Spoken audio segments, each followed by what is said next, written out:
أزواجا لتسكنوا إليها صدق الله العظيم وقال رسول الله صلى الله عليه وسلم Hadi ben içerideyim.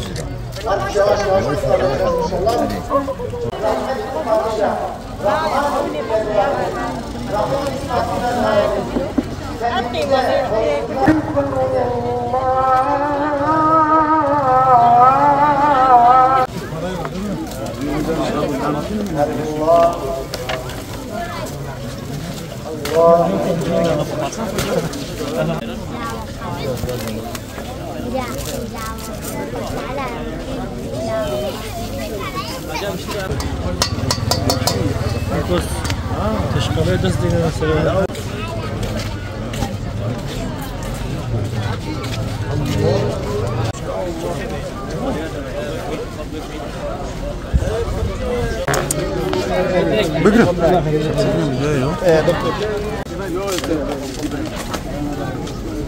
الله قبول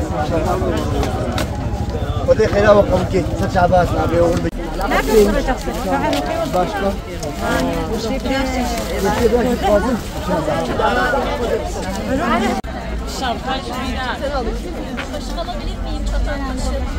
Umut Kervanı olarak bugün Nusaybin'de ihtiyaç sahibi ailelerimiz için kermes düzenlemiş bulunmaktayız. Emeği geçen, ister yemek olarak getirip yapıp getirenler, isterse tezgahlarımıza çalışan arkadaşlarımız, isterse buradan alışveriş yapıp